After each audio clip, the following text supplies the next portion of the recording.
இன்றைய தேவ செய்தியின் தலைப்பு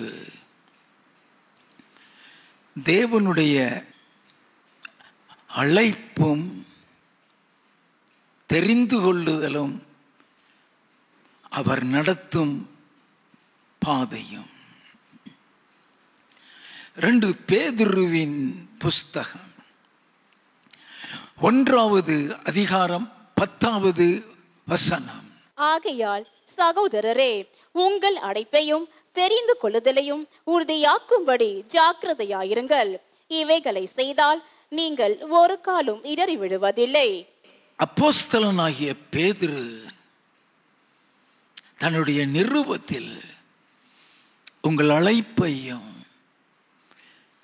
தெரிந்து கொள்ளுதலையும் உறுதியாக்கும்படி ஜாக்கிரதையாயிருங்கள் என்று எழுதியிருக்கிறார்.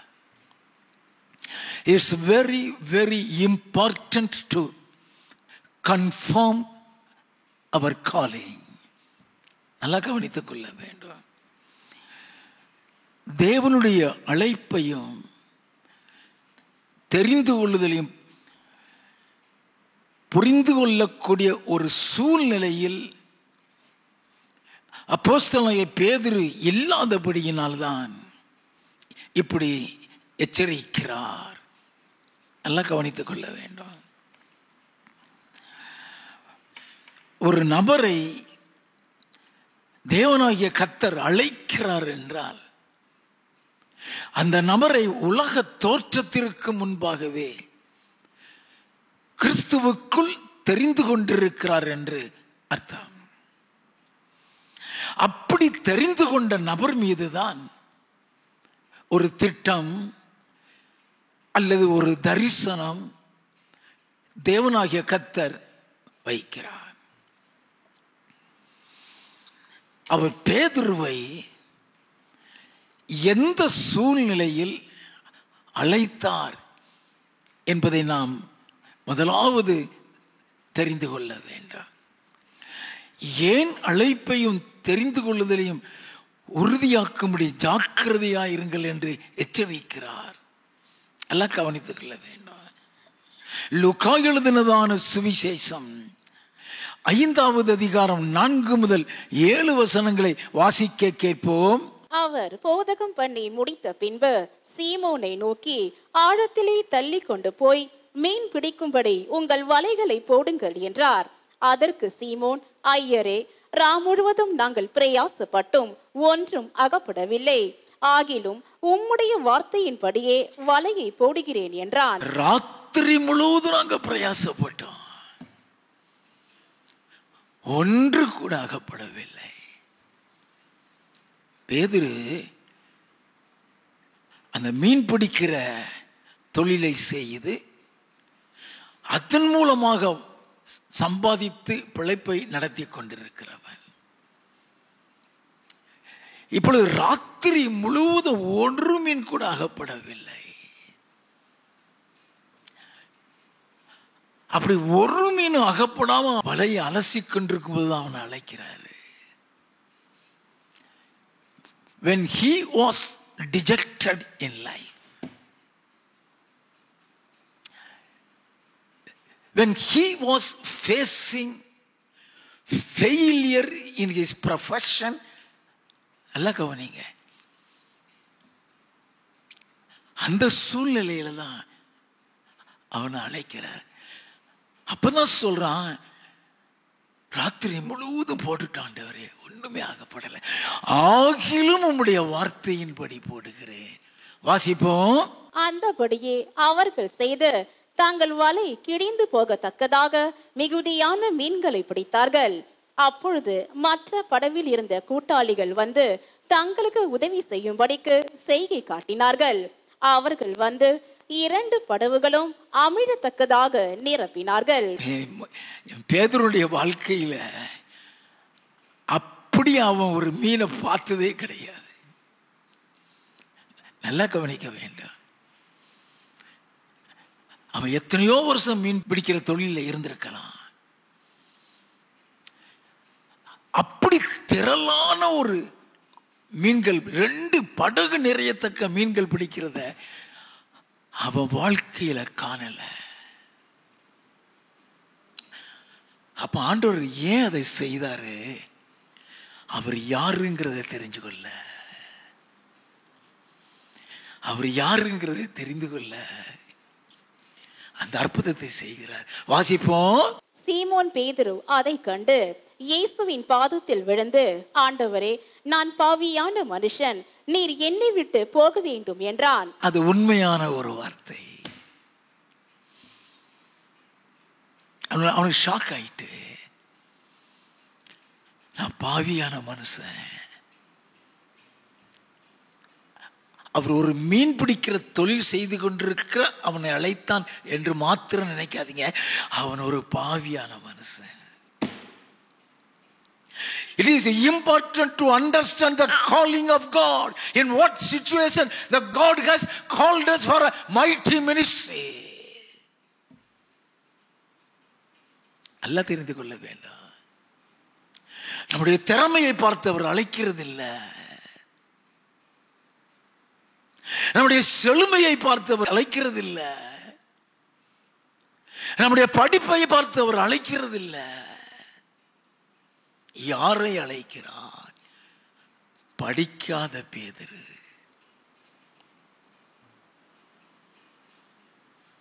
நல்லா தெரிந்து கொள்ள, தொழில் செய்து கொண்டிருக்கிற ஒரு பேதுரு, பாவியான ஒரு பேதுரு, அவனை தான் அழைக்கிறாரு. வாசிப்போம். அவர்கள் திரளான மீன்களை பிடித்தது நிமித்தம் அவனுக்கும் அவனோடு கூட இருந்த யாவருக்கும் பிரமிப்புண்டானபடியினால் அப்படி சொன்னான். சீமோனுக்கு கூட்டாளிகளான செபதேயுவின் குமாரராகிய யாக்கோபும் யோவானும் அந்தபடியே பிரமித்தார்கள். அந்தபடியே எல்லாருக்குமே ஒரு பெரிய ஷாக். வாழ்க்கையிலே பார்க்காதது, வாழ்க்கையிலே பார்க்காதது. வாசிப்போம். அப்பொழுது இயேசு சீமோனை நோக்கி, பயப்படாதே, இது முதல் நீ மனுஷரை பிடிக்கிறவனாயிருப்பாய் என்றார். இது முதல் நீ மனுஷனை பிடிக்கிறவனாயிருப்பாய். சுவிசேஷகன் அர்த்தம். எல்லாம் கவனிக்க வேண்டும்.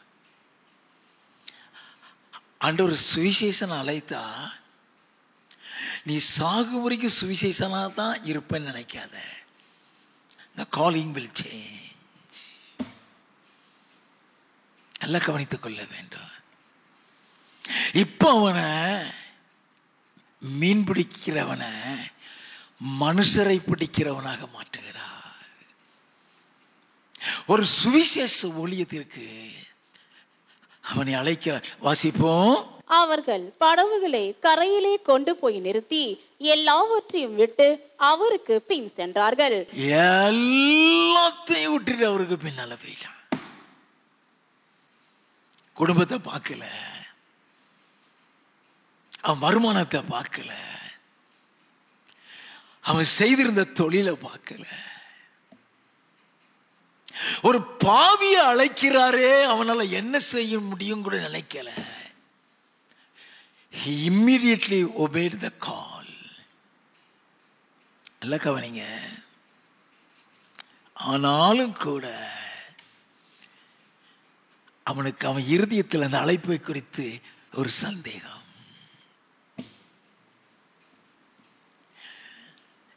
எதற்காக அழைத்தார்? இந்த அழைப்பினுடைய நோக்கம் என்ன?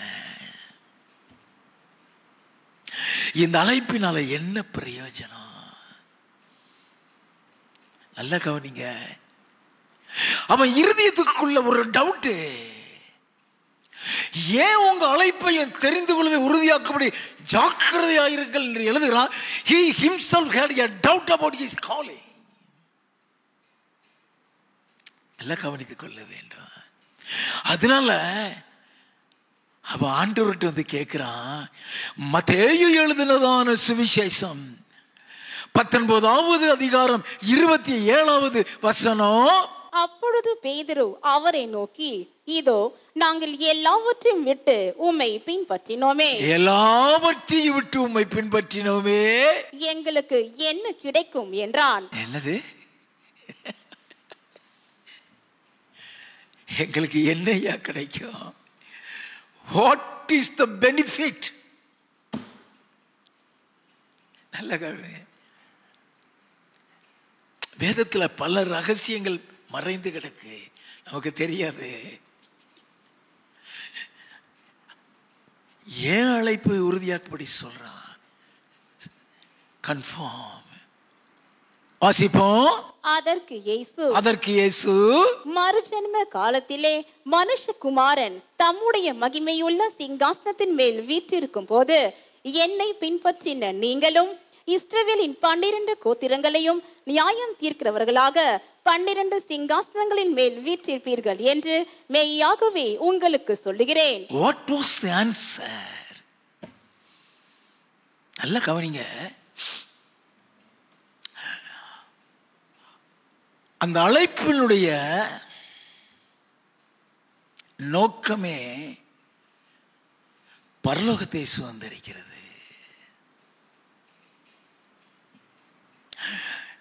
The purpose or the ultimate purpose of his calling is to inherit the kingdom of God. அப்படின்னா தேவனாகிய கர்த்தர் உன்னை கிறிஸ்துவுக்குள் தெரிந்து கொண்டிருப்பாரானால், உன்னை குறித்து ஒரு திட்டம், உன்னை குறித்து ஒரு தரிசனம் என் ஆண்டவர் வைத்திருப்பாரானால், அந்த திட்டம், அந்த தரிசனம் பரலோகத்தோடு இணைக்கப்பட்டிருக்கும். Never forget. ஏதோ ஒரு உலகத்துக்காக அவர் தெரிந்து கொள்கிறது இல்லை, உலகத்துக்காக ஒரு திட்டத்தை வைக்கிறது இல்லை.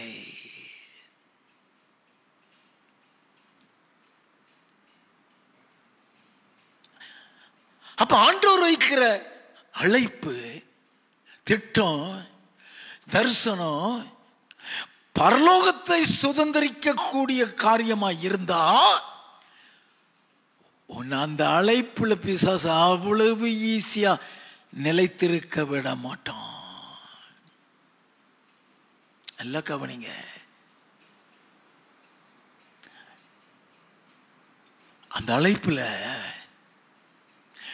நீ முடிவு வரையும் நிலைத்திருந்தாதான் நீ பரலோகத்துக்கு போக முடியும்.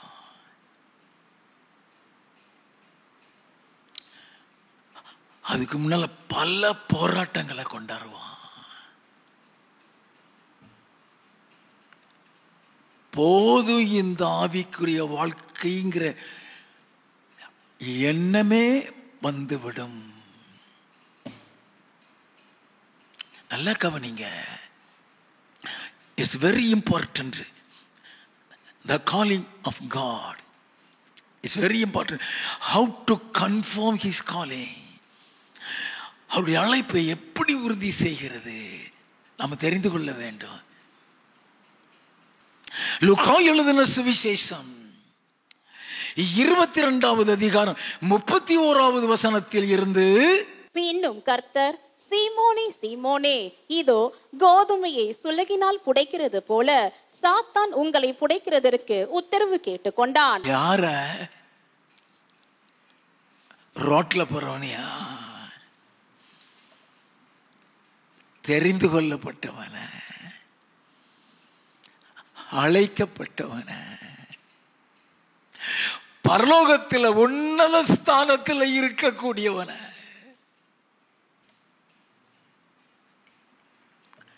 கோதுமையை சுலகினால் புடைக்கிறது போல. அப்படின்னா பாடுகள் உண்டு, அவமானங்கள் உண்டு, நிந்தனைகள் உண்டு, கண்ணீர் உண்டு, வெளியே சொல்ல முடியாது. நல்லா கவனிங்க. வெளியே சொல்ல முடியும். உன்னை அழைச்சிட்டாரா? உன்னை தெரிந்து கொண்டுட்டாரா? அந்த அழைப்புல இருந்து எப்படி வெளியே கொண்டு வரலாம்? ஆண்டவர்கிட்ட சவால் விடும். யாருக்காவது தெரியுமா? இங்க உத்தரவு கேட்டுக்கொண்டிருந்த ஆண்டவர் சொன்னாரு, ஆனா யோபுடைய வாழ்க்கையில சவால் விட்டான். ஆண்டவர் யோபுடைய வாழ்க்கையில உத்தரவு கேட்கல, சவால் விட்டான். உன் கைய கொஞ்சம் விலகி பாருமையா, உண்மை தூஷிக்கிறானா இல்லையா பாரு. நல்லா கவனிக்க வேண்டும். மன உளைச்சலை கொண்டாடுவான். உன் குடும்பத்திலேயே பிரச்சனையை கொண்டு வருவான். உன்னை எப்படியெல்லாம் உடைக்க முடியும், எப்படியெல்லாம் உன்னை பின்வாங்க வைக்க முடியும், எப்படியெல்லாம் அந்த தரிசனத்தோடு வெளியே வர வைக்க. நீ தரிசனத்தோடு வெளியே போயிட்டு நான் பரலோகத்தை அளந்துருவேன்.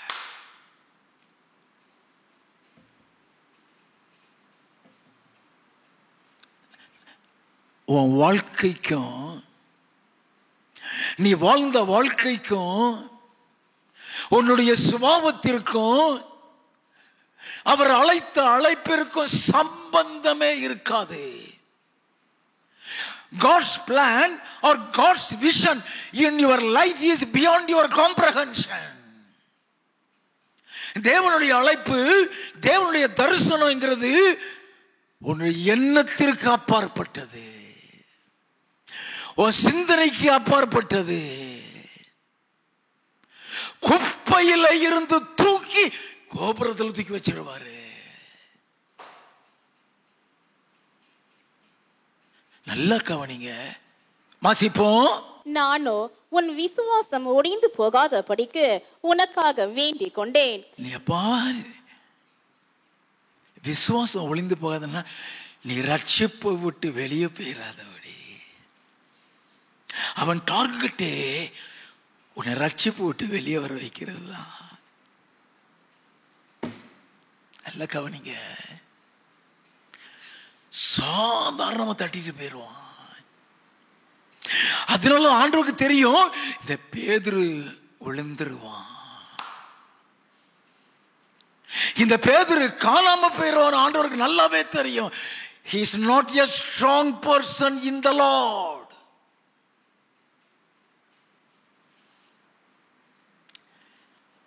அவன் உறுதியானவன் நினைச்சிடாதீங்க, சாதாரணமா விழுந்துருவான்.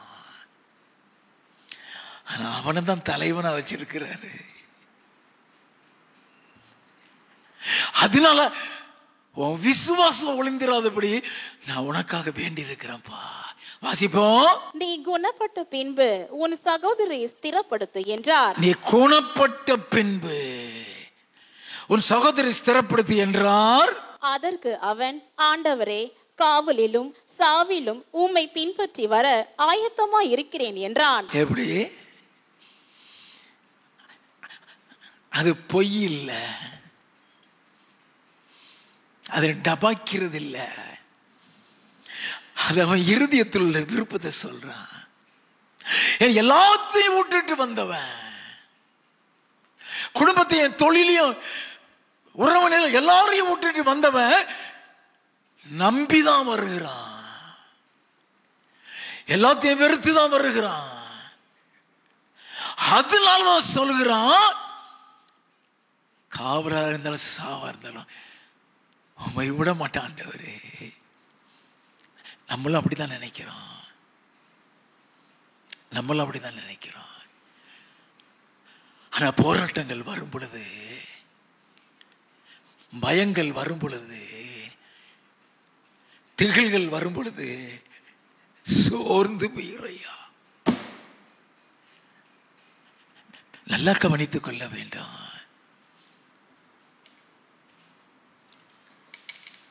வாசிப்போம்.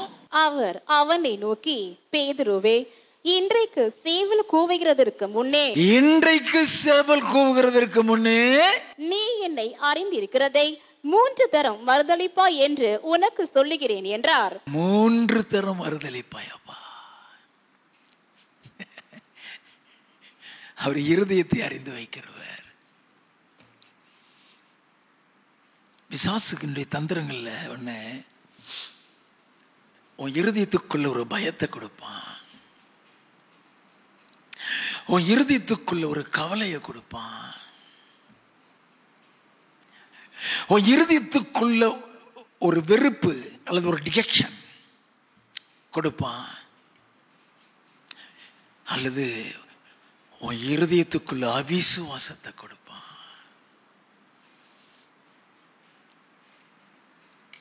அவன் எதுனாலும் செய்வான். யார எப்படி மடக்கலாம், எப்படி பின்னால போக வைக்கலாம், எப்படி சோர்வுல கொண்டு போகலாம், யார் மீது கர்த்தர் என்ன தரிசனம் வச்சோ அந்த தரிசனத்தோடு வெளியே கொண்டு வரலாம் திட்டம் போடுவான். இவன் விஷயத்துல செஞ்சிருவான் சொல்லிதான், இவன் காணாம போயிடுவான் சொல்லிதான், உன் விசுவாசம் ஒளிந்து போயிடக்கூடாதுன்னு சொல்லி உனக்காக விண்ணப்பம் பண்ணிரு. பேதுரு கர்த்தருக்குள்ள நிலைச்சிருந்தான்னு சொன்னா அந்த ஜபந்தான், அவனுக்காக இவர் பண்ணின ஜபந்தான். இல்லைன்னா பழையபடியும் மீன் பிடிக்க போயிருப்பான். நல்லா கவனிக்க வேண்டும். உன் நம்பிக்கையே அற்று போகிற அளவுக்கு கர்த்தர் என் கூட இருக்கிறாரா இல்லையா, அந்த எண்ணம் உனக்குள்ள வரக்கூடிய சூழ்நிலைக்குள்ள உன்னை கொண்டு போயிடுவான்.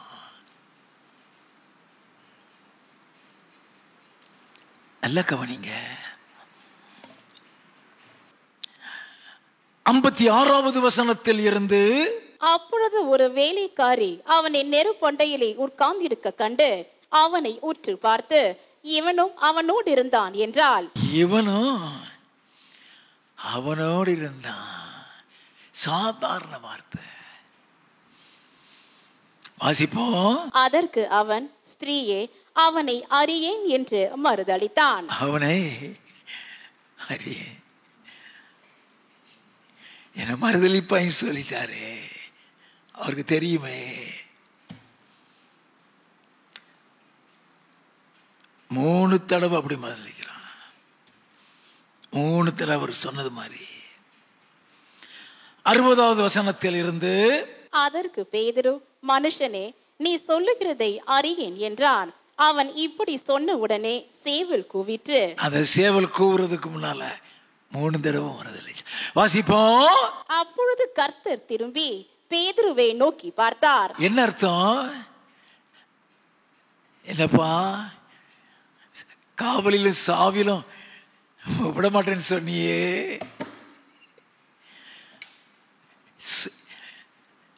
நான் சொன்னது நடந்துச்சான்னு அர்த்தம்.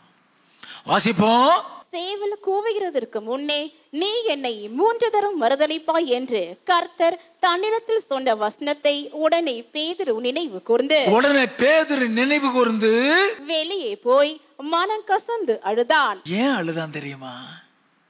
உன் விசுவாசம் ஒளிந்து போகாதபடி உனக்காக ஜெபம் பண்ணி இருக்கேன்னு சொன்னாரே, அந்த ஜெபம் இவனை உணர்த்துது, இவனை குத்துது. When problem comes from Satan, நல்லா கவனிங்க, he will do it one after another. எப்பொழுதுமே பிசாசானவன் சோதிக்க ஆரம்பிச்சானா ஒன்னு மாதிரி ஒன்னு பிரச்சனையை கொண்டு வருவான்.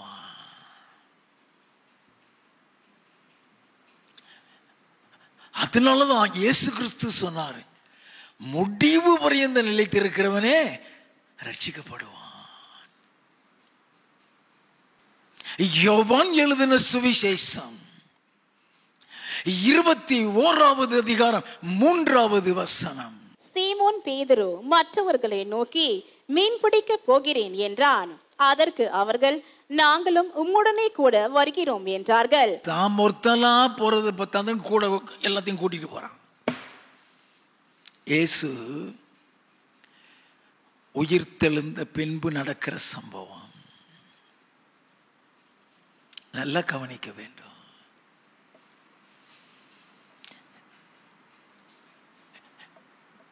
பிசாசனுடைய கண்ணு அவன் மேல target. When God has a greater plan in your life, when God has a greater vision in your life, simultaneously how far the Lord's eyes are upon you, likewise Satan's eyes are also upon you. எல்லாம் கவனிங்க. உன்னை கர்த்தர் தெரிந்து கொண்டு உன் மீது எந்த அளவுக்கு உன்னை கவனித்துக் கொண்டிருக்கிறாரோ பிசாசும் உன்னை கவனிப்பான்.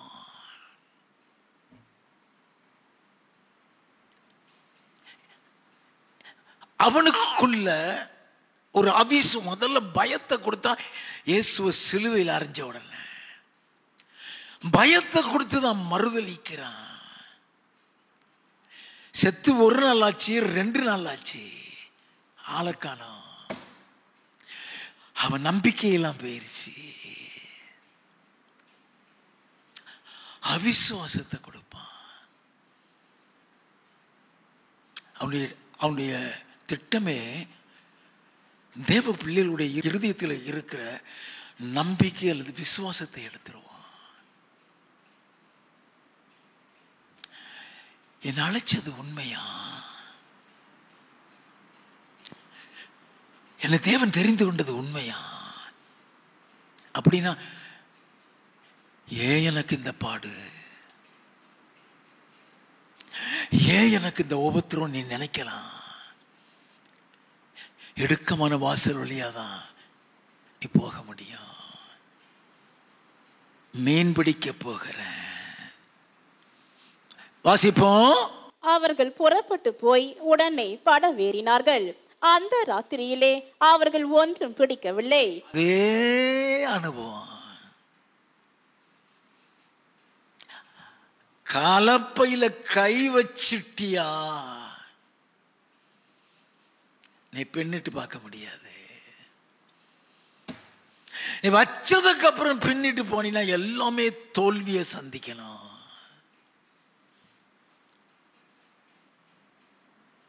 நல்ல கவனிங்க. வாசிப்போம். விடியற் காலமான போது இயேசு கரையிலே நின்றார். அவரை இயேசு என்று சீஷர்கள் அறியாதிருந்தார்கள். நல்ல கவனிக்க வேண்டும். பின்மாற்றத்தில் போனவனை தான் மறுபடியும் கூட்டிட்டு வர்றாரு. அவனை கூட்டிட்டு வந்து இப்ப அவனுடைய அழைப்போட இன்னொரு அழைப்பை கொடுக்கிறார். இன்னொரு அழைப்பு. யோவான் எழுதின சுவிசேஷம் 21வது அதிகாரம் 15 இருந்து. அவர்கள் போஜனம் பண்ணின பின்பு இயேசு சீமோன் பேதுருவை நோக்கி, யோனாவின் குமாரனாகி சீமோனே, இவர்களிலும் அதிகமாய் நீ என்னிடத்தில் அன்பா இருக்கிறாயா என்றார். இவர்களிலும் அதிகமா நேசிக்கிறியாப்பா? ஏன்னா இந்த மனுஷன் எவனே தெரியாது எனக்கு என்று சொல்லி இயேசுவை சபிக்கவும் சத்தியம் பண்ணவும் தொடங்கினான். மத்தேயு 26:74 அப்படிதான் எழுதியிருக்கு. அவரை சபிக்கவும் சத்தியம் பண்ணவும் தொடங்கினவன் இல்லையா? உன்னை திரும்பியும் கூட்டிட்டு வந்திருக்கிறேன். இவன் எல்லாரிலும் என்னை நேசிக்கிறியாப்பா? வாசிப்போம். அதற்கு அவன், ஆம் ஆண்டவரே, உம்மை நேசிக்கிறேன் என்பதை நீர் அறிவீர் என்றான். அவர், என் ஆட்டுக்குட்டிகளை மேய்ப்பாயாக என்றார். என் ஆட்டுக்குட்டிகளை மேய்ப்பாயாக. வாசிப்போம். 2ஆம் தரம் அவர் அவனை நோக்கி, யோனாவின் குமாரனாகி சீமோனே, நீ என்னிடத்தில் அன்பா இருக்கிறாயா என்றார். அதற்கு அவன், ஆம் ஆண்டவரே, உம்மை நேசிக்கிறேன் என்பதை நீர் அறிவீர் என்றான். அவர், என் ஆடுகளை மேய்ப்பாயாக என்றார். அழைச்சது, முதல்ல அழைச்சது சுவிசேஷ அழைப்பு, மீன் பிடிக்கிறது. அந்த சுவிசேஷ அழைப்பின் படிதான் 3000 5000 என்று ஆத்துமாக்களை கவர்ந்தான். இப்ப அவனை மேய்ப்பனை கொண்டு வந்து வச்சிட்டாரு. அப்போஸ்தலர் 5வது அதிகாரத்துல மேய்ப்பனா தான் உட்கார்ந்திருப்பான். ஆதி திருச்சபையை ஆரம்பித்ததே அவன்தான்.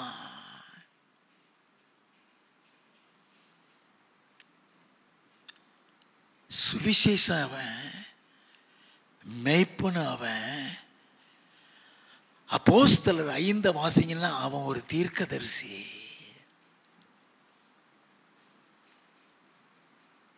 அவன் அழைப்பு 3 விதமான ஊழியங்கள் அவனுக்கு கொடுக்கப்படுகிறது. இயேசுவையும் சுவிசேஷகன் என்றும் வேதம் சொல்லுகிறது. அப்போஸ்தலர் என்றும் வேதம் சொல்லுகிறது. பிரதான அப்போஸ்தலர் என்றும் வேதம் சொல்லுகிறது.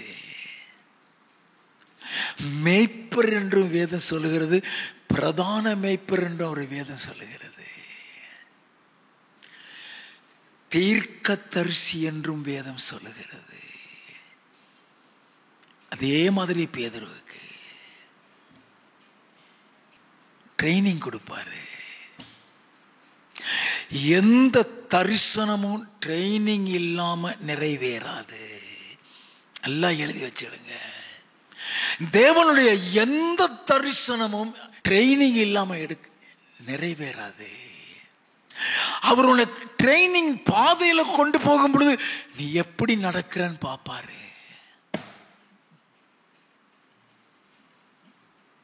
எல்லாம் கவனிக்க வேண்டாம். இந்த பாதையெல்லாம் போயிட்டு வந்ததுனாலதான் உங்க அழைப்பையும் தெரிந்து கொள்வதிலையும் உறுதியாக்கும்படி ஜாக்கிரதையா இருங்க. அப்படி செய்தா ஒரு காலம் இடறி விழ மாட்டீங்க சொல்றானே. உன் அழைப்பை நீ எப்படி உறுதிப்படுத்த முடியும்? எல்லாம் கவனிங்க. எல்லாருக்கும் இந்த அழைப்பில் ஒன்று அழைச்சிருக்கேன்னு எல்லாருக்கும் சொல்ல மாட்டாரு. வெகு few தான். The Lord will reveal His calling or the vision for very few or very certain people. ஆனால் அநேகரை அந்த தரிசனத்தின் பாதையில் நடத்துவாரு. அந்த தரிசனத்தின் பாதையில் நடத்தும் போது உன் அழைப்பை நீ உறுதி செய்து கொள்ள வேண்டும். எல்லாம் கவனிங்க. அது எப்படிங்கிறதெல்லாம் வேத வசனத்தின் அடிப்படையில் நம்ம தெரிந்து கொள்ள போறோம். எபேசியரின் புஸ்தகம் 1வது அதிகாரம் 4வது வசனம். தமக்கு முன்பாக நாம் அன்பில் பரிசுத்தம் உள்ளவர்களும் குற்றமில்லாதவர்களுமாய் இருப்பதற்கு அவர் உலக தோற்றத்துக்கு முன்னே கிறிஸ்துவுக்குள் நம்மை தெரிந்து கொண்டபடியே. அப்ப எப்படி தெரிந்து கொள்ளுதார்? எதற்காக தெரிந்து கொள்ள?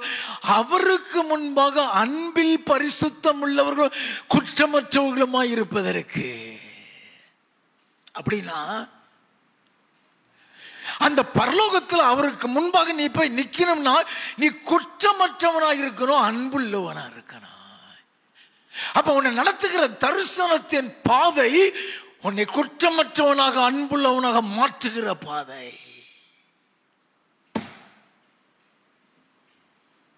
நல்லா கவனித்துக் கொள்ள வேண்டும்.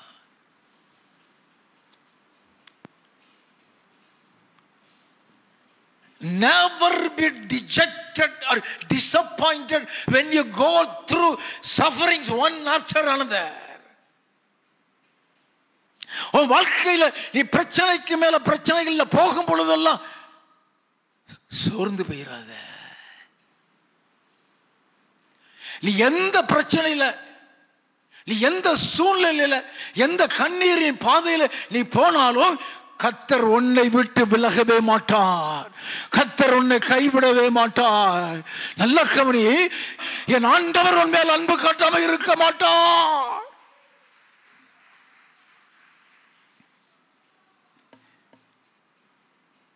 You will never be forsaken by the Lord. நல்லா தெரிஞ்சுக்கிறோம்.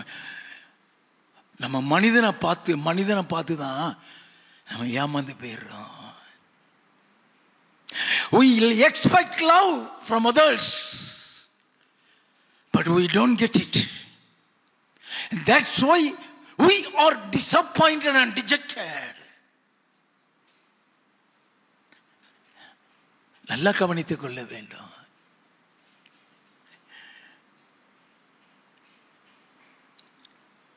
உன்னை தெரிந்துட்டாரா? உன்னை அழைச்சிட்டாரா? உன்னை கையில் வச்சிருப்பாரு. உன்னை விட்டு போகவே மாட்டாரு. ஐயா, யோசிப்ப குடும்பமே நேசிக்கலங்க. குடும்பமே நேசிக்காம அவனை வித்து போட்டாங்க. அவன் போத்திபார் வீட்டில் ஒரு வேலைக்காரனா சேர்றான். வேதம் சொல்லுகிறது, ஆதியாகமம் 39 2வது வசனத்தில், கர்த்தர் யோசேப்போடு கூட இருந்தார். ஐயாங்க, அவன் மீது பொய்க்குற்றம் சுமத்தி அவனை சிறையில தூக்கி போட்டாங்க. ஐயா, அந்த சிறைச்சாலையில கர்த்தர் யோசேப்போடு கூட இருந்தார் என்று எழுதப்பட்டிருக்கிறது. உலகம் உன்னை குற்றப்படுத்தும். உன் மேல போய் குற்றம் சுமத்தும். ஆண்டவர் என்ன விட்டுட்டாரோ, கர்த்தர் என்ன விட்டுட்டாரோ நினைக்காத. உன் மேல தரிசனம் வச்சிருக்கிற கர்த்தர் உன்னை விடவே மாட்டார். தேவனாகிய கர்த்தர் ஒரு நபரை உலக தோற்றத்திற்கு முன்னாலே கிறிஸ்துவுக்குள் தெரிந்து கொள்ளுவார். ஆனால் அந்த நபர் மீது ஒரு திட்டம் அல்லது தரிசனம் வைப்பார்.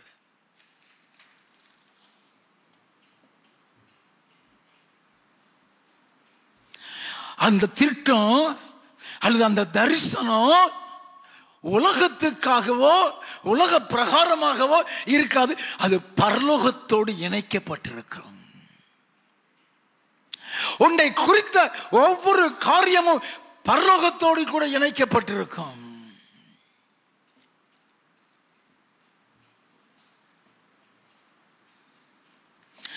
அப்படி உன்னை குறித்த திட்டம் தரிசனம் பரலோகத்தோடு இணைக்கப்பட்டிருக்குமானால்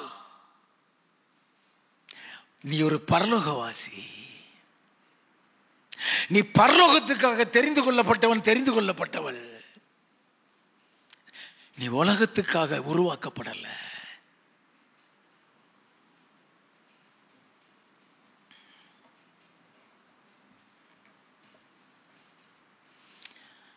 பரலோக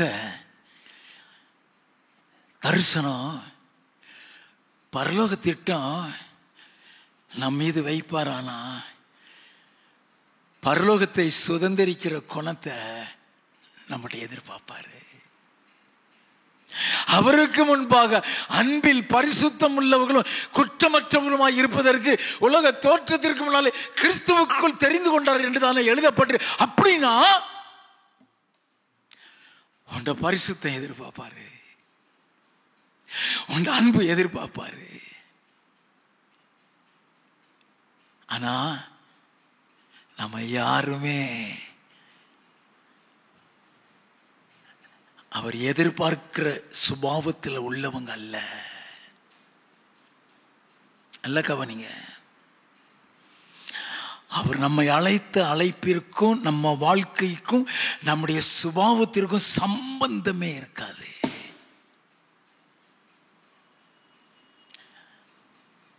அப்ப அந்த பரலோக சுபாவத்துக்குள்ள, பரலோக குணத்துக்குள்ள உன்னை கொண்டு போகிறதுக்கு வழி நடத்துவாரு.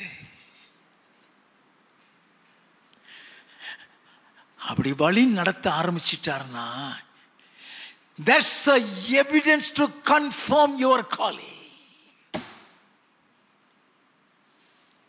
நல்லா கவனித்துக் கொள்ள வேண்டும். உன்னை வழி நடத்துவாரு.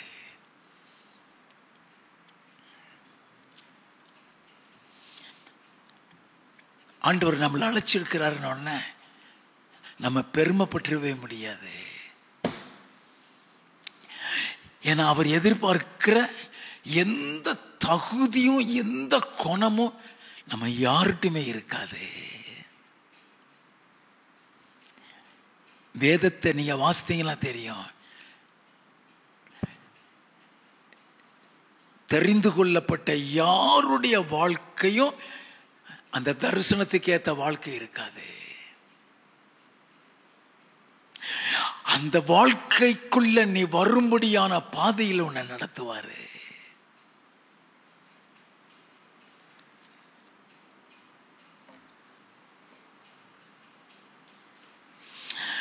பரலோகத்தை சுதந்திரிக்க கூடிய குணத்திற்குள் நம்மளை கொண்டு போவாரு சொன்னா அது கடினமான பாதையா இருக்கும். அல்ல கவனிங்க, have to go through. நம்மளை பீஸ் பீஸா உடைச்சி தான் உருவாக்குவாரு. மோசேங்கிறவன் சாதாரண ஆள் இல்ல, பயங்கர கோபக்காரன்.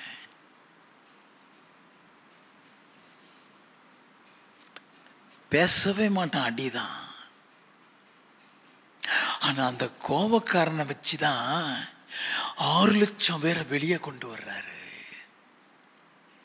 அந்த 6 லட்சம் பேரை வெளியே கொண்டு வருகிறதற்கு அவன் சுபாவத்தை மாத்த 40 வருஷம் ஆச்சு.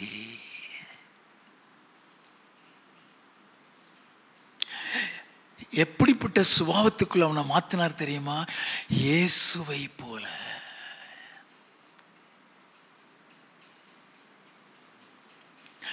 அப்போஸ்தலனாகிய பவுல் மோசேயோட மோசமானவன். சபையை துன்பப்படுத்தினவன், பரிசுத்தவான்களை துன்பப்படுத்தினவன், சிறையில போட்டு கொடுமைப்படுத்தினவன், தூஷண வார்த்தை சொல்ல சொல்லி கொடுமைப்படுத்தினவன். சாதாரண ஆள் இல்லவன். அவனை அழைச்சி அவனை நொறுக்குனார் பாருங்க. அந்த நொறுக்குதலின் பாதையில ஒரு சீசன் கூட போனது கிடையாது. அந்த பாதையில கொண்டு போய் இயேசுவினுடைய அன்புக்குள்ள அவனை கொண்டு வந்து அன்பை குறித்து எழுத வைத்தாரு.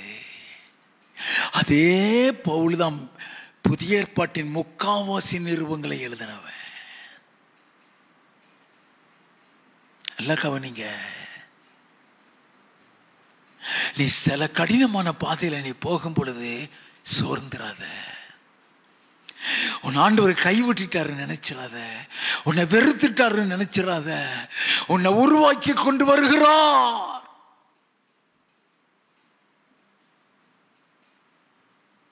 நல்லா கவனித்துக் கொள்ள வேண்டும். ஆபிரகாம எங்கிருந்து அழைச்சார் தெரியுமா? யோசுவாவின் புஸ்தகம் 24வது அதிகாரம் 2, 3 வசனங்கள். அப்பொழுது யோசுவா சகல ஜனங்களையும் நோக்கி, இஸ்ரவேலின் தேவனாகிய கர்த்தர் சொல்லுகிறது என்னவென்றால், பூர்வத்திலே உங்கள் பிதாக்களாகிய ஆபிரகாமுக்கும் நாகோருக்கும் தகப்பனான தேராகு என்பவன் நதிக்கு அப்புறத்திலே குடியிருந்த போது அவர்கள் வேறே தேவர்களை சேவித்தார்கள். அவர்கள் வேறே தேவர்களை சேவித்தார்கள். நல்ல கவனிங்க. அப்ப ஆபிரகாம் தேவன் அறியாதவன் ஐயா.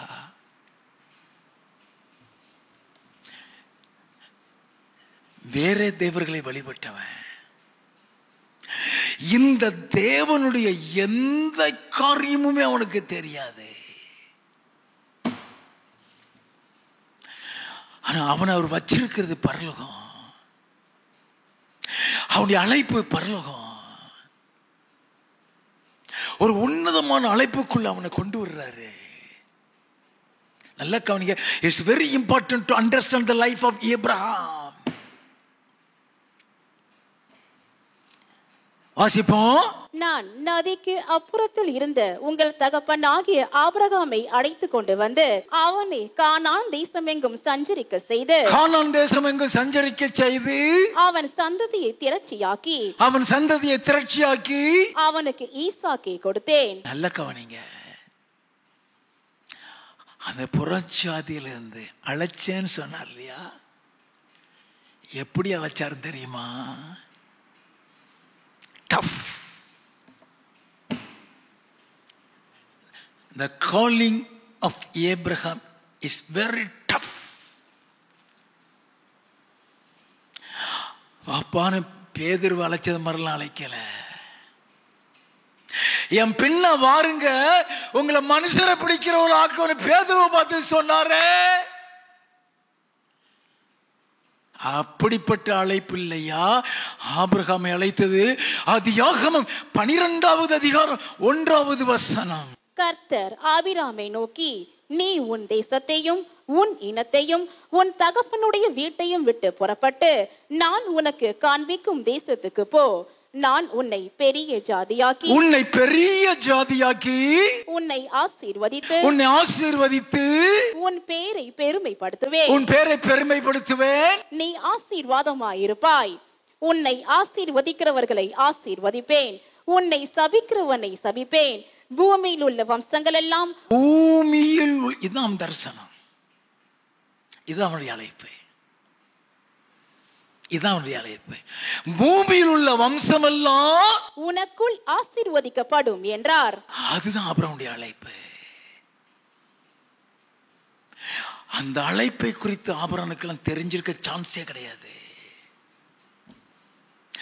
பூமியில் வம்சமெல்லாம் உனக்குள் ஆசீர்வதிக்கப்படும் சொன்ன அந்த அழைப்பு இயேசு கிறிஸ்துவினுடைய வருகை வரைக்கும் உள்ளது. It's not an ordinary calling. It's a glorious calling.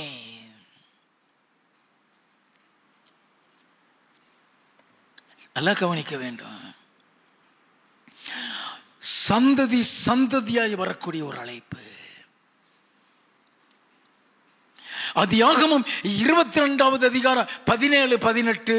நான் உன்னை ஆசீர்வதித்து உன் சந்ததியை வானத்து நட்சத்திரங்களை போலவும் கடற்கரை மணலை போலவும் பெருக பண்ணுவேன் என்றும் உன் சந்ததியார் தங்கள் சொத்துக்களின் வாசல்களை சுதந்தரித்துக் கொள்ளுவார்கள் என்றும் நீ என் சொல்லுக்கு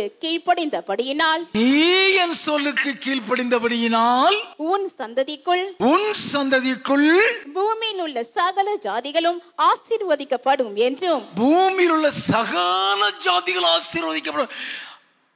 அந்த சந்ததின்னு சொன்னதும் அந்த ஆசீர்வாதம் சொன்னதும் நாம நினைக்கிறது மாதிரி அல்ல, அப்பாற்பட்டது. அந்த சந்ததின்னு சொன்னாரே, அது எந்த சந்ததி? கலாத்தியரின் புஸ்தகம் 3வது அதிகாரம் 16வது வசனம். ஆபிரகாமுக்கும் அவனுடைய சந்ததிக்கும் வாக்குத்தத்தங்கள் பண்ணப்பட்டன. சந்ததிகளுக்கு என்று அநேகரை குறித்து சொல்லாமல் உன் சந்ததிக்கு என்று ஒருவனை குறித்து சொல்லி இருக்கிறார். அந்த சந்ததி கிறிஸ்துவே. அந்த சந்ததி கிறிஸ்துவே. அப்படின்னா ஆபிரகாமுடைய சந்ததியை குறித்து சங்கீத புஸ்தகத்தில் எழுதப்பட்டிருக்கிறதே. சங்கீத புஸ்தகம் 22வது சங்கீதம் 30வது வசனம். ஒரு சந்ததி அவரை சேவிக்கும், தலைமுறை தலைமுறையாக அது ஆண்டவருடைய சந்ததி என்னப்படும். தலைமுறையாக அது ஆண்டவருடைய சந்ததி.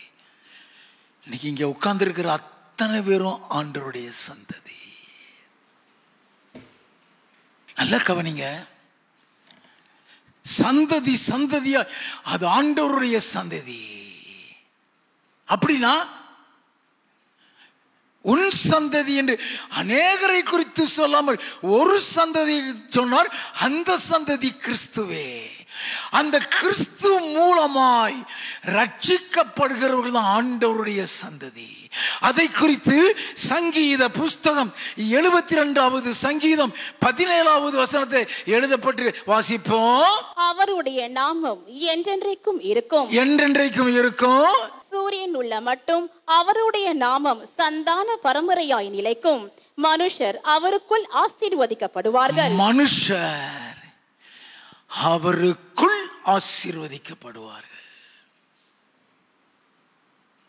நல்லா கவனிக்கணும். மனுஷர் அவருக்குள் ஆசீர்வதிக்கப்படுவார்கள். எல்லா ஜாதிகளும் அவரை பாக்கியமுடையவர் என்று வாழ்த்துவார்கள். அவரை பாக்கியமுடையவர் என்று வாழ்த்துவார். அவருக்குள் ஆசீர்வதிக்கப்பட சொல்லப்படுகிறது. அந்த அவருக்குள்ங்கிறது இயேசு. அப்படின்னா ஆபிரகாமுடைய சந்ததி ஆசீர்வதிக்கப்பட்ட சந்ததி. அது எப்படிப்பட்ட ஆசீர்வாதம்? கலாத்தியரின் புஸ்தகம் 3வது அதிகாரம் 8வது 9வது வசனங்கள். மேலும் தேவன் விசுவாசத்தினாலே புற ஜாதிகளை நீதிமான்களாக்கிறார் என்று வேதம் முன்னாக கண்டு உனக்குள் சகல ஜாதிகளும் ஆசீர்வதிக்கப்படும் என்று ஆபிரகாமுக்கு சுவிசேஷமாய் முன் அறிவித்தது. அந்த ஆசீர்வாதம் என்று சொல்லுகிறது நீதிமானாக்கிறது. அந்த ஆசீர்வாதம் என்று சொல்லுகிறது பரலோகத்தை சுதந்திரிக்கக்கூடிய ஒரு ஆசீர்வாதம். அந்த ஆசீர்வாதம் என்று சொல்லப்படுகிறது ரட்சிப்பை குறிக்கிறது. வேதம் சொல்லுகிறது. மேலும் தேவன் விசுவாசத்தினாலே புறஜாதிகளை நீதிமான்களாக வேதம் முன்னாக கண்டு உனக்குள் சகல ஜாதிகளும் ஆசீர்வதிக்கப்படும் என்று ஆபிரகாமுக்கு சுவிசேஷமாய் அறிவித்தது. அது சுவிசேஷமா வாசிப்போம். அந்தபடி விசுவாச மார்க்கத்தார் விசுவாசமுள்ள ஆபிரகாமுடனே ஆசீர்வதிக்கப்படுகிறார்கள். விசுவாச மார்க்கத்தார் விசுவாசமுள்ள ஆபிரகாமுடைய ஆசீர்வதிக்கப்படுகிறார்கள். 14வது வசனம். ஆபிரகாமுக்கு உண்டான ஆசீர்வாதம் கிறிஸ்து இயேசுவினால் புற ஜாதிகளுக்கு வரும்படியாக. அந்த ஆசீர்வாதம் பரலோகத்தை சுதந்திரிக்கிற ஆசீர்வாதம். கிறிஸ்து இயேசுவினால் புற ஜாதிகளுக்கும் வரும்படியாக ஆவி குறித்து சொல்லப்பட்ட வாக்குத்தத்தத்தை நாம் விசுவாசத்தினாலே பெறும்படியாகவும் இப்படி ஆயிற்று. நல்லா கவனிக்க வேண்டும். அப்ப இந்த ரட்சிப்புங்கிறது ஆபிரகாமுக்கு கொடுக்கப்பட்ட வாக்குத்தத்தம், ஆபிரகாமுக்கு கொடுக்கப்பட்ட தரிசனம், ஆபிரகாமுக்கு கொடுக்கப்பட்ட ஆசீர்வாதம். அது கிறிஸ்து இயேசு மூலமா நீங்களும் நானும் பெற்றுக்கொண்டிருக்கிறோம். Through Christ. நல்லா கவனித்துக் கொள்ள வேண்டும். 29வது வசனம். நீங்கள் கிறிஸ்துவினுடையவர்களானால் ஆபிரகாமின் சந்ததியாராயும் வாக்குத்தத்தத்தின்படியே சுதந்திரராயும் இருக்கிறீர்கள். நீ கிறிஸ்துவுடையவர்களா, நீ ரட்சிக்கப்பட்டால். வேதம் சொல்லுகிறது ஆபிரகாமின் சந்ததியாயும் வாக்குத்தத்தத்தின்படி சுதந்திராய். 7வது வசனம். ஆகையால் விசுவாச மார்க்கத்தார்கள் எவர்களோ அவர்களை ஆபிரகாமின் பிள்ளைகள் என்று அறிவீர்களாக. விசுவாச மார்க்கத்தார் எவர்களோ அவர்கள் ஆபிரகாமின் பிள்ளைகள். அது ரட்சிப்பை குறித்து சொன்ன வாசிப்போமா? லூக்கா எழுதின சுவிசேஷம் 19வது அதிகாரம் 9வது வசனம். இயேசு அவனை நோக்கி, இன்றைக்கு இந்த வீட்டுக்கு ரட்சிப்பு வந்தது. இன்றைக்கு இந்த வீட்டிற்கு ரட்சிப்பு வந்தது. இவனும் ஆபிரகாமுக்கு குமாரனாய் இருக்கிறானே. அப்ப ஆபிரகாம் குமாரன் யாரு? ரட்சிக்கப்பட்டவங்க. அப்ப ஆபிரகாமுக்கு கொடுக்கப்பட்ட ஆசீர்வாதம்ங்கிறது இயேசு கிறிஸ்து மூலமா அவருடைய வருகை வரைக்கும் உள்ளது. அப்ப ஆபிரகாம் மீது தேவன் வைத்த திட்டம் அது தரிசனம் பரலோகத்தோடு இணைக்கப்பட்டிருக்கிறது.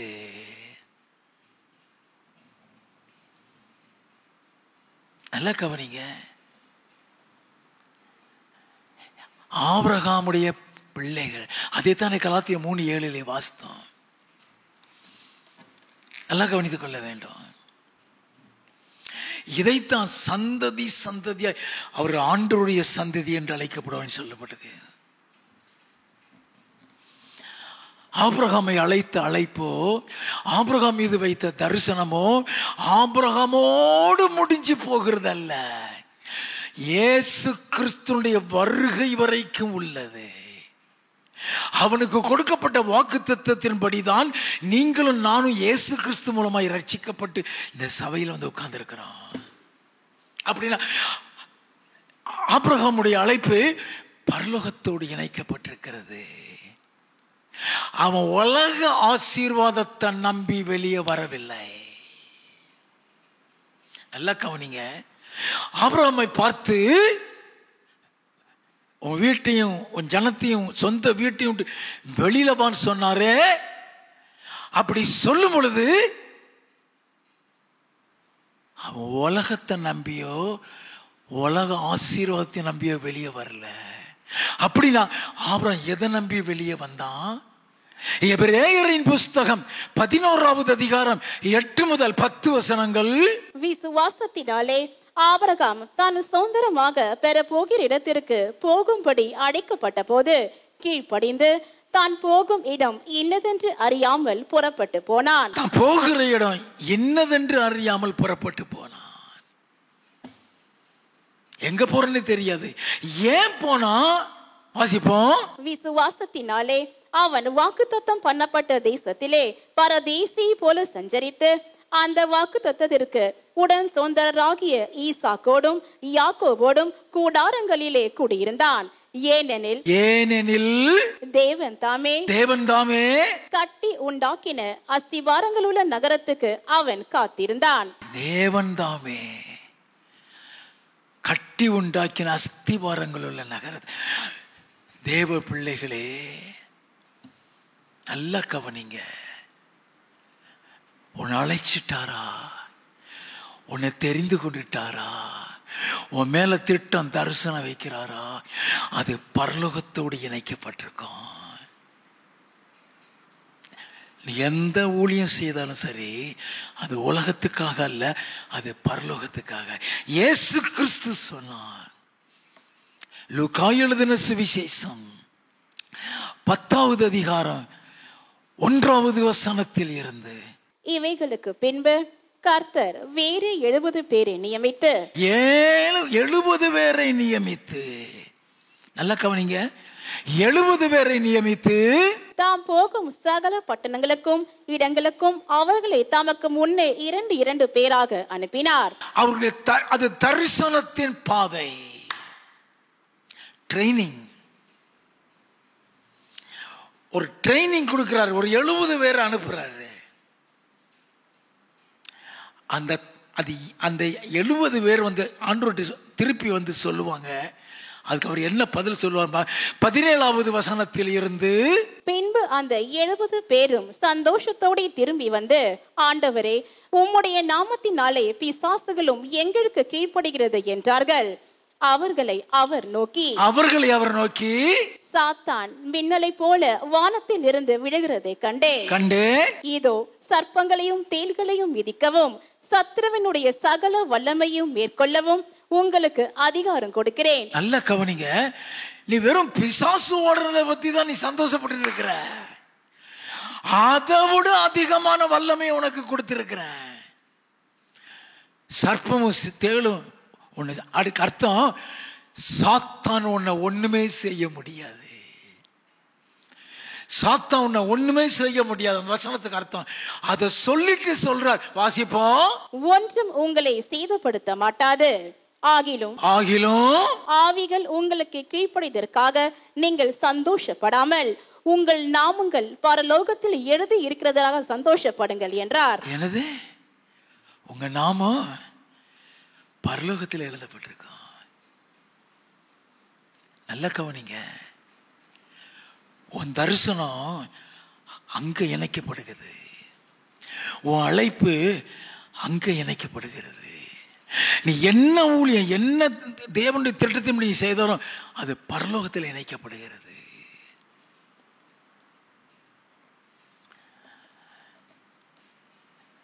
அப்போஸ்தலர் நடவடிக்கைகளின் புஸ்தகம் 13வது அதிகாரம் 22, 23. பின்பு அவர் அவனை தள்ளி தாவீதை அவர்களுக்கு ராஜாவாக ஏற்படுத்தி ஈசாயின் குமாரனாகிய தாவீதை என் இருதயத்துக்கு ஏற்றவனாக கண்டேன். எனக்கு சித்தமானவைகளை எல்லாம் அவன் செய்வான் என்று அவனை குறித்து சாட்சியும் கொடுத்தார். எனக்கு சித்தமானதெல்லாம் அவனுக்கு தரிசனம். அவனுடைய சாட்சியம் கொடுத்தார். அவனுடைய சந்ததியிலே தேவன் தமது வாக்குத்தத்தத்தின்படியே இஸ்ரவேலுக்கு இரட்சகராக இயேசுவை எழும்ப பண்ணினார். இல்ல கவனிங்க, அதான் தரிசனம். வெறும் ராஜாவாக தெரிந்து கொண்டார் என்று நினைக்காதீங்க. அவன் சந்ததியில இயேசுவும் வர்றாரு. அப்படின்னா ஆபிரகாம் மீது வைத்த திட்டம், தரிசனம் பரலோகத்தோடு இணைக்கப்பட்டு அவனுக்கு பரலோகத்தில் ஒரு வீடு இருக்குது. 2 சாமுவேலின் புஸ்தகம் 7வது அதிகாரம் 8வது 9வது வசனங்கள். இப்போதும் நீ என் தாசனாகிய தாவீதை நோக்கி சேனைகளின் கர்த்தர் சொல்லுகிறது என்னவென்றால் நீ இஸ்ரவேல் என்கிற என் ஜனங்களுக்கு அதிபதியாய் இருக்கும்படி ஆடுகளின் பின்னே நடந்த உன்னை நான் ஆட்டு மந்தையை விட்டு எடுத்து நீ போன எவ்விடத்திலும் உன்னோடு இருந்து உன் சத்துருக்களை எல்லாம் உனக்கு முன்பாக நிர்மூலமாக்கி பூமியில் இருக்கிற பெரியோர்களின் நாமத்திற்கு ஒத்த பெரிய நாமத்தை உனக்கு உண்டாக்கினேன். ஆண்டவர் அவன் மீது வைத்த தரிசனத்தை பத்தி சொல்லிட்டு இருக்கிறாரு. அந்த திட்டத்தை பத்தி சொல்லிக்கிட்டு சொல்றாரு. 11வது வசனம், உன்னுடைய எல்லா சத்துருக்களுக்கும் உன்னை நீங்களாக்கி இளைப்பாறவும் பண்ணினேன்.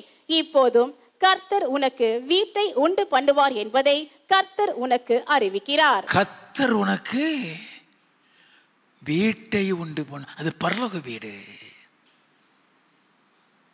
அதுக்குள்ள கீழே உள்ள வசனங்கள் நீங்க 18, 19 வாசித்தீங்கன்னா அவன் தெளிவா சொல்லுவான். வெகு தூரத்து காலத்தில் நடக்க போகிறத மனுஷர் முறைமையாக சொன்னீரே. அல்ல கவனிங்க, அது அங்க இணைக்கப்படுது. உன் மேல எந்த திட்டம், எந்த தரிசனம் வச்சாலும் அல்டிமேட் பரலோகம் தான். அப்போஸ்தல நடவடிக்கைகளின் புஸ்தகம் 3வது அதிகாரம் 22, 23. மோசே பிதாக்களை நோக்கி, உங்கள் தேவனாகிய கர்த்தர் என்னை போல ஒரு தீர்க்கதரிசியை உங்களுக்காக உங்கள் சகோதரிலிருந்து எழும்ப பண்ணுவார். அவர் உங்களுக்கு சொல்லும் எல்லாவற்றிலும் அவருக்கு செவி கொடுப்பீர்களாக. அந்த தீர்க்கதரிசியின் சொற்கேளாதவனெவனோ அவன் ஜனத்தில் இராத படிக்க நிர்மூலமாக்கப்படுவான் என்றார். இயேசு கிறிஸ்துவுக்கு ஒப்பிட்டு சொல்லுகிறார், உன்னை போல ஒரு தீர்க்கதரிசி. அப்படின்னா மோசேக்கு கொடுக்கப்பட்ட தரிசனம் பரலோகத்தோடு இணைக்கப்படுகிறது. மத்தேயு எழுதின சுவிசேஷம் 17வது அதிகாரம் 2வது 3வது வசனம். அவர்களுக்கு முன்பாக மறுரூபமானார். அவர் முகம் சூரியனை போல பிரகாசித்தது. அவர் வஸ்திரம் வெளிச்சத்தை போல வெண்மையாயிற்று. அப்பொழுது மோசேயும் எலியாவும் அவரோடு பேசுகிறவர்களாக அவர்களுக்கு காணப்பட்டார்கள். அவரோடு பேசுகிறவர்களாக அவர்கள் காணப்பட்டார்கள். அப்பொழுது பேதுரு இயேசுவை நோக்கி, ஆண்டவரே, நாம் இங்கே இருக்கிறது நல்லது. உமக்கு சித்தமானால் இங்கே உமக்கு ஒரு கூடாரமும் மோசேக்கு ஒரு கூடாரமும் எலியாவுக்கு ஒரு கூடாரமுமாக. அப்படின்னா மோசே இயேசுவோடு. அப்ப அவன் எங்க இருக்கிறான் ஐயா? எதுக்காக அந்த 6 லட்சம் பேர் அழைச்சிட்டு போக சொன்னாரு? அங்க பரலோகத்தோடு அந்த தரிசனம், அந்த அழைப்பு பரலோகத்தோடு இணைக்கப்படுகிறது. ஆபிரகாம வான் சொல்லி அழைச்சாரு. ஆபிரகாமை எங்க எப்படி உட்கார வச்சிருக்காரு தெரியுமா? லூக்கா எழுதின சுவிசேஷம் 16வது அதிகாரம் 19வது வசனத்தில் இருந்து, ஐஸ்வர்யம் உள்ள ஒரு மனுஷன் இருந்தான். அவன் இரத்தாம்பரமும் விலையேற பெற்ற வஸ்திரமும் தரித்து அனுதினமும் சம்பரமாய் வாழ்ந்து கொண்டிருந்தான். லாசரு என்னும் பேர் கொண்ட ஒரு தரித்திரனும் இருந்தான். அவன் பருக்கள் நிறைந்தவனாய் அந்த ஐஸ்வர்யவானுடைய வாசல் அருகே கிடந்து அவனுடைய மேஜையிலிருந்து விடும் துணிக்கைகளாலே தன் பசியை ஆற்ற ஆசையாயிருந்தான். ஒரு தரித்திரன் அந்த ஐஸ்வர்யனுடைய வாசல் கிடக்கிறான். வாசிப்போம். நாய்கள் வந்து அவன் பருக்களை நக்கிற்று. பின்பு அந்த தரித்திரன் மரித்து தேவதூதரால் ஆபிரகாமுடைய மடியிலே கொண்டு போய் விடப்பட்டான். ஆபிரகாமுடைய மடியில. அவன் எங்க இருக்கான்? பரலோகத்துல. ஆபிரகாம் மடியில அவன் இருக்கிறான்னு அர்த்தம் என்ன? ஆபிரகாமுக்குள் இருக்கிற இயேசுவின் அன்பு. புறஜாதியில பிறந்தவனுக்கு அந்த அன்பு எங்கிருந்து வந்துச்சு? அந்த அன்பை பெற்றுக்கொள்ளுகிற பாதையில அவனை கொண்டு போனாரு. உன்னை வைத்திருக்கிற தரிசனத்தின் பாதை பரலோகத்தை சுதந்திரிக்க கூடிய சுபாவத்துக்குள் கொண்டு போகட்டும். ஆதியாகமம் 12வது அதிகாரம் 1வது வசனம். கர்த்தர் ஆபிராமை நோக்கி, நீ உன் தேசத்தையும் உன் இனத்தையும் உன் தகப்பனுடைய வீட்டையும் விட்டு புறப்பட்டு நான் உனக்கு காண்பிக்கும் தேசத்துக்கு போ. நல்ல கவனிங்க, இது ஒரு சாதாரண கட்டளை அல்ல. சொன்ன உடனே கீழ்ப்பிடிஞ்சிக்கிறதுக்கு இது ஒரு சாதாரண கட்டளை அல்ல, கடினமான கட்டளை. சொந்த குடும்பத்தையும் சொந்த ஊரையும் சொந்தக்காரர்களையும் நண்பர்களையும் விட்டு விட்டு வர வேண்டுமானால் தேவன் மீது முழு விசுவாசமும் அர்ப்பணிப்பும் இருந்தால் மட்டுமே வெளியே வர முடியும்.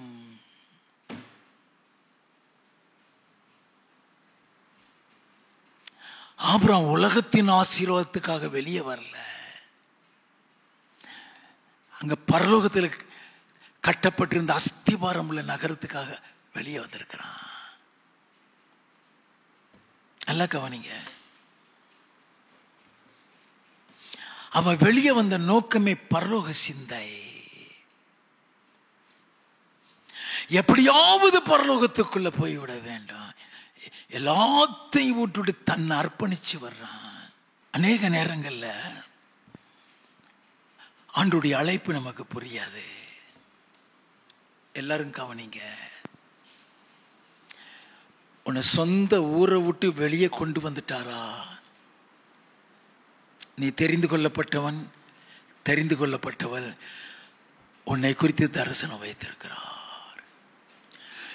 உன் சொந்த ஊரை விட்டு, உன் சொந்த குடும்பத்தை விட்டு, உன் உடன் பிறந்தவர்களை விட்டு, உன் தாய் தகப்பனை விட்டு, நீ அதிகமாக விரும்பி இருக்கிற உன் தெருவை விட்டு வெளியே கொண்டு வந்துட்டாரா?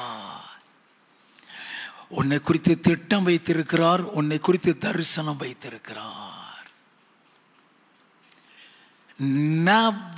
never go back and settle there. மறுபடியும் உன்னை வெளியே கொண்டு இழந்த இடத்துல திரும்ப போய் செட்டில் ஆயிராத. உன் தரிசனம் க்ளோஸ் ஆயிரும்.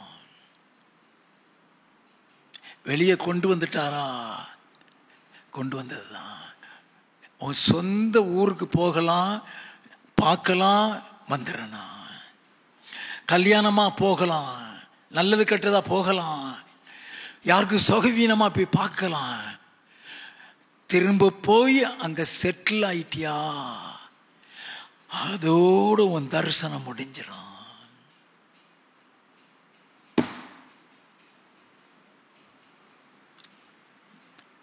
நல்லா கவனித்துக்கொள்ள வேணும். அதுக்கப்புறம் நீ பாடுகளுக்குள்ள போக வேண்டியிருக்கும். அது தரிசனத்தின் பாடுகள் அல்ல, உலகத்தின் உபத்திரவம்.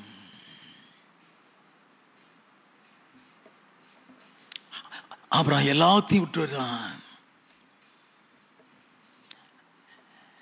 ஆபிரகாமை பார்த்து உன் சொந்த ஊரையும் உன் சொந்த ஜனங்களையும் உன் குடும்பத்தையும் விட்டு நீ வெளியே வா என்று அழைக்கிறாரே, அந்த அழைப்பில் தான் ஆபிரகாமுடைய தரிசனம் இருக்கிறது.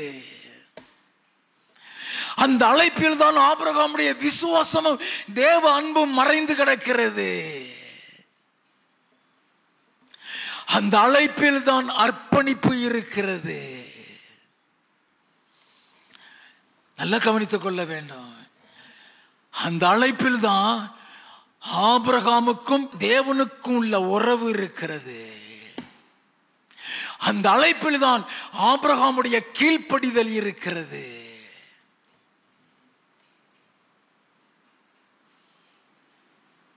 அந்த அழைப்பில் தான்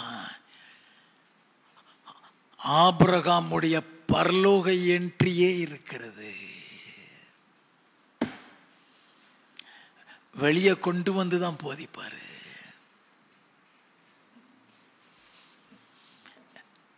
நீ வளர்ந்த ஊரை விட்டு, நீ பிறந்த ஊரை விட்டு, நீ சிநேகிக்கிற நண்பர்களை விட்டு, நம்பிக்கொண்டிருக்கிற உறவினர்களை விட்டு வெளியே கொண்டு வந்துட்டாரா? உன்னை குறித்த திட்டம், உன்னை குறித்த தரிசனம் வைத்திருக்கிறார். Never forget.